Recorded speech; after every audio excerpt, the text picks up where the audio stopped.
Hello मैं cute lovelies, welcome back to our channel statistics by Poonam. तो जबकि पूनम दीदी आपको सैम्पलिंग में जो हम एक कर रहे थे टॉपिक, ठीक है, अभी हमने किया था मेथड्स ऑफ सैम्पलिंग, ठीक है, ये किया था हमने। आई नो मैं राइटिंग बहुत गंदी लिख रही हूँ, ठीक है, बट अब उसका हमने पार्ट देखा था। मैंने बताया था कि मेथड्स ऑफ सैम्पलिंग में दो पार्ट्स होते हैं, एक होता है प्रोबेबिलिटी सैम्पलिंग, एक होता है नॉन प्रोबेबिलिटी सैम्पलिंग, ठीक है। तो हमने प्रोबेबिलिटी सैम्पलिंग पिछली वाली वीडियो में कवर कर लिया। अगर आपने नहीं देखा तो प्लीज जाके पहले वो वीडियो देखे, हमारा लेक्चर नंबर 13। नाउ अब हमारा नेक्स्ट टॉपिक है which is non probability sampling, ये उसी का पार्ट है। नाउ इसको करवाने से पहले मैं आपको चीज बता दूं, प्लीज डिस्क्रिप्शन में जाके बहुत सारे लिंक्स दिए, उनको जाके देख लीजिए, बिकॉज कुछ बच्चों को लगता है नोट्स अवेलेबल नहीं है, बट वहाँ पर सारे नोट्स अवेलेबल हैं, सो आप उनको देख सकते हैं। अगर किसी और चीज की जरूरत है आप हमें बता सकते हो। एंड हाँ, आपसे एक रिक्वेस्ट करनी थी कि अगर आपके पास कोई एनी आइडियाज हैं या आप कह सकते हो कि आपको उस टॉपिक के ऊपर वीडियो चाहिए, तो आप हमें प्लीज कमेंट डाउन कर सकते हैं, सो दैट कि हम उन पर वर्क करना स्टार्ट कर दें और आपको जल्द से जल्द वो वीडियोस प्रोवाइड कर सके। नाउ द थिंग इज कि आपको नीचे डिस्क्रिप्शन में देखना है, और कोई भी डाउट होता है, कोई भी चीज होता है, आपको कमेंट सेक्शन में बताना है कि हाँ मुझे यहाँ दिक्कत हो रही है, मुझे ये चीज चाहिए, कोई भी सजेशन चाहिए, anything that you want to ask, आप वहां पे जाके पूछ सकते हो, ठीक है। चलो अब स्टार्ट करते हैं। सो नॉन प्रोबेबिलिटी सैम्पलिंग जो है वो पार्ट है मेथड ऑफ सैम्पलिंग का। ओके, हमने फर्स्ट कर लिया, अब सेकंड कर रहे हैं। सो ये क्या है, samples are selected not by chance. अब देखो हमने प्रोबेबिलिटी सैम्पलिंग में क्या किया था कि जब भी हम हमारे पास एक चॉइस होती है तो हम क्या करते हैं, सभी सैंपल्स में से जो सभी लोग होते हैं या उसमें से सब इंडिविजुअल जो होते हैं उनको क्या करते हैं, इक्वल चांस देते हैं। बट इसमें क्या होता है, samples are not selected by chance but by choice, convenience और जजमेंट ऑफ द रिसर्चर। मतलब इसमें ये नहीं है कि हर किसी को हर एक इक्वल मौका मिलेगा, चाहे वो इंटेलिजेंट बच्चा है या कोई डिफॉल्टर बच्चा है या बैंक बेंचर है, सभी को इक्वल मिलता था। बट इस चीज में क्या मिलेगा कि उनको इक्वल चांस नहीं मिलेगा। वो डिपेंड किस पे करता है, रिसर्चर के ऊपर, कि हाँ मुझे इस वाले इंटेलिजेंट बच्चे पे ज्यादा ध्यान देना है या मुझे बैक बेंचर पे ध्यान देना है। That depends upon the teacher, और मे बी आप रिसर्चर बोल सकते हो in statistics part. No, now means not every member has an equal chance of being select. अब इसमें क्या है कि हर किसी के पास इक्वल चांस नहीं है कि हाँ वो सिलेक्ट होगा या नहीं, ये लाइक 50-50 है। नाउ इसमें कुछ पॉइंट्स आते हैं। तो पहला पॉइंट क्या आता है, convenience sampling. So convenience sampling क्या है, selecting people who are easy to reach. अब हम इसमें क्या करते हैं, कन्वीनियंस, कन्वीनियंस क्या होती है, मतलब हमारे पास किसी भी काम को करने के लिए हम कितने कन्वीनियंट है, किस तरीके से हम उसको इजिली कर पाते हैं, उसको हम बोलते हैं कन्वीनियंस। और सैम्पलिंग मीन्स सैम्पल वे में करना है, सिंपल वे में, समझ आया।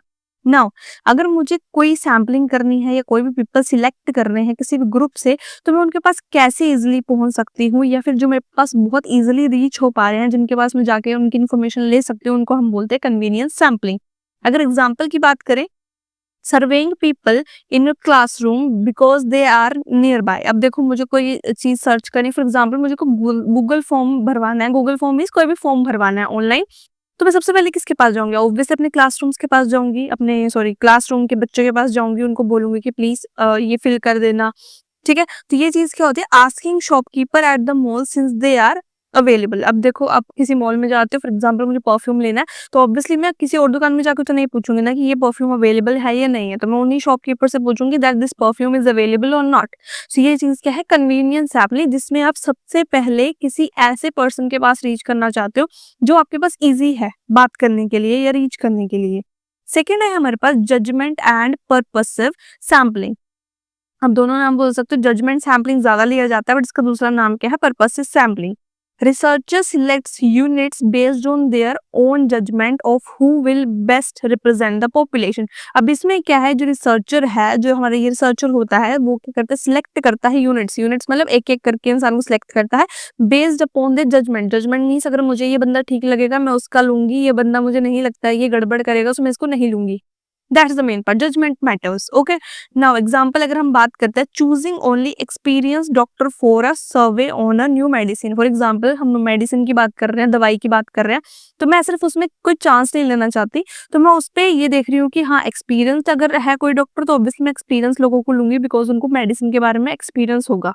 सो selecting top performing students to study habits. Okay, so मैं क्या करूंगी, सिलेक्ट कर लूंगी या तो कुछ टॉप परफॉर्मिंग स्टूडेंट्स बहुत अच्छा परफॉर्म कर रहे हैं, ये हमारा सेकंड एग्जांपल है, this is our first example.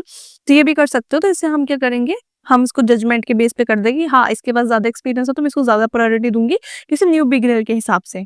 Third हमारा पास आता है कोटा सैम्पलिंग। कोटा सैम्पलिंग तो आपको सुन के ही समझ आ रहा होगा। कोटा मीन्स जैसे आपके कोटास होते हैं, ठीक है, मुझे डिफरेंट कोटास के बारे में नहीं पता, बट समझ जाओ कोटा मतलब जिसका एक रिजर्व थिंग होती है, ठीक है।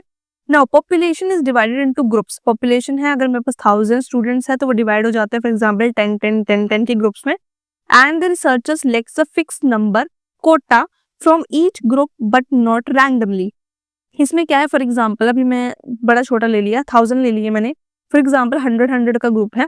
अब इसमें से मैंने फिक्स नंबर चूज कर लिया कि मुझे 500 बच्चे ही चाहिए, ठीक है, मुझे 500 बच्चों को भी सिलेक्ट करना है, ये मेरा क्या है, कोटा है। और 5 बच्चे भी ये हो सकता है कि मुझे उसमें से, सॉरी 500 बच्चे में भी ये हो सकता है कि मुझे 250 लड़कियां चाहिए, 250 लड़के चाहिए। सो ये मेरा फिक्स्ड है, कोटा है for from each group but not randomly, मतलब रैंडमली सिलेक्ट करूंगी कि हाँ कि कोई लड़की आ जाओ या कोई लड़का आ जाओ या कोई भी बंदा आ जाओ, ऐसा नहीं है, ठीक है। नाउ अगर हम एग्जांपल लेते हैं कि for example survey must include 50 man 50 women, वही मैंने बोला कि उसमें इंक्लूड होनी चाहिए 50 अगर मेल है, 50 की होनी चाहिए वुमेन होनी चाहिए। तो रिसर्चर कैसे पिक करेगा, whoever they meet until each quota is filled। अब क्या करेंगे, एक एक करके मैं मिलती जाऊंगी, एक मैन ले लिया, एक वुमेन ले ली, सेकंड ले लिया, सॉरी यहाँ पर सेकंड ले लिया, थर्ड ये तब तक करते जाएंगे जब इनके पास ये दोनों चीजें क्या हो जाएंगी, फुलफिल नहीं हो जाएंगी कि मुझे यही फिक्स नंबर चाहिए, मुझे 50 लड़के ही चाहिए, 50 लड़के ही चाहिए, और जब तक ये मुझे नहीं मिल जाता I will pick it up, okay. और ये रैंडमली नहीं होता, मुझे बस 50 लड़के चाहिए, 50 लड़के चाहिए, that's it, okay. Now next is snowball sampling. अब स्नोबॉल सैम्पलिंग क्या है, used when the population is hard to find, जब हमारे पास पॉपुलेशन को ही निकालने के लिए हमारे पास जो कह सकते हो कि बहुत डिफिकल्ट होती है निकालने के लिए।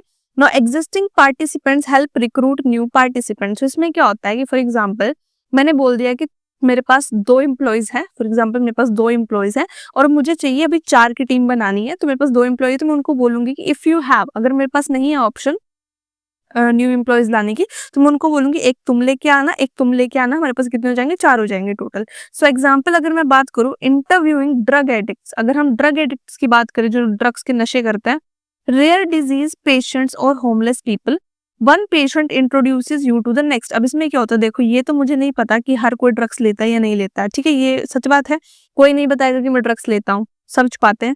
तो इसमें क्या होता है कि अगर मुझे पता चल जाए कि एक पार्टिसिपेंट है वहां पे कोई नशे करता है, तो मैं उससे पूछ सकती हूँ कि तुम्हारे साथ और कितने लोग करते हैं। तो this is known as your snowball sampling, जिसमें एक के थ्रू हम दूसरे के डिफरेंट में चेन बना लेते हैं, फॉर एग्जाम्पल चेन की तरह, ठीक है। Next is your volunteer sampling. अभी आपका लास्ट टॉपिक है इसका, क्योंकि नॉन प्रोबेबिलिटी सैम्पलिंग में पार्ट्स हैं, जैसे हमने प्रोबेबिलिटी सैम्पलिंग में किए थे। सो वॉलंटियर सैम्पलिंग क्या है, people participate bye their own choice. इसमें क्या है कि आपको कोई रैंडमली सिलेक्ट नहीं करता है, ये एक तरह का वॉलंटियर होता है। वॉलंटियर समझते हो ना आप, जिसमें अगर मुझे डांस करना है तो मैं खुद जाके नाम दूंगी अपना, मेरे को कोई फोर्स नहीं करेगा, ना ही मुझे कोई पिक करेगा, correct. Now for example online survey where user clicks take survey participant who sign up for product testing, ठीक है। अब नॉर्मली इस एग्जाम को छोड़ देते हैं, वैसे तो अच्छा एग्जाम्पल है। फॉर एग्जाम्पल मेरे पास फॉर्म आता है और उसमें से मैं बोलती हूँ कि हाँ मैंने परमिशन देनी है, मुझे परमिशन देनी है कि आप मेरा सैंपल ले सकते हो नहीं दे सकते हो। फॉर एग्जाम्पल इसको भी छोड़ दो, टेस्ट की बात लेते हैं। आजकल बहुत सारे ऑनलाइन टेस्ट चलते हैं आपके, ठीक है। ऑनलाइन टेस्ट में मेरी मर्जी है कि मुझे वो टेस्ट देना है या नहीं देना है, ठीक है। तो आप खुद देते हो, आप अपनी मर्जी से उसको साइन करते हो, मुझे ये क्वेश्चन करना है, मुझे वो क्वेश्चन करना है, उसमें कोई थर्ड पार्टी ये नहीं करती कि हाँ ये क्वेश्चन भी करो, ये क्वेश्चन भी करो, नहीं। तो दैट्स द केस कि उसको हम बोलते हैं वॉलंटियर सैम्पलिंग। और डांस वाला एग्जांपल तो मैंने दे ही दिया था कि डांस वाले में क्या होता है कि अगर मुझे डांस करना है तो मैं ही अपना नाम दूंगी, मुझे कोई फोर्स नहीं करेगा, ओके। सो ये थे हमारे कुछ points related to non probability sampling में। और ये बहुत इंपॉर्टेंट पार्ट है क्योंकि ये कभी कभी ना आपको 5 मार्क्स का आ जाता है। सो मेक श्योर करें इसको लिख ले, क्योंकि इतना ज्यादा नहीं है। अगर आपको इनको टॉपिक के नाम्स भी पता होंगे ना, जैसे कन्वीनियंस सैम्पलिंग, वॉलंटियर सैम्पलिंग, आपके स्नोबॉल सैम्पलिंग, अगर आपको इनका आइडिया होगा कैसे कैसे वर्क करते हैं तो आप इजिली इनको लिख सकते हो और आपके 5 मार्क्स पक्के हैं। सो यही था हमारा इस वीडियो का टॉपिक। सो मिलते हैं नेक्स्ट वीडियो में, तब तक के लिए bye and have a nice day. And make sure करें अपनी दिक्कतें, अपनी प्रॉब्लम्स, अपनी खुशी भी होगी वो भी शेयर कर सकते हैं। ऐसी बात नहीं है कि मैं आपको बोल रही हूँ कि सिर्फ अपनी गलत चीजें या मिस्टेक्स ही पूछनी है। If you like the video you can also tell that. और तब तक के लिए अपना ध्यान रखें, मास्क लगा के रखें, अपना ध्यान रखें और घर वालों का भी ध्यान रखें। Bye and take care, Tata.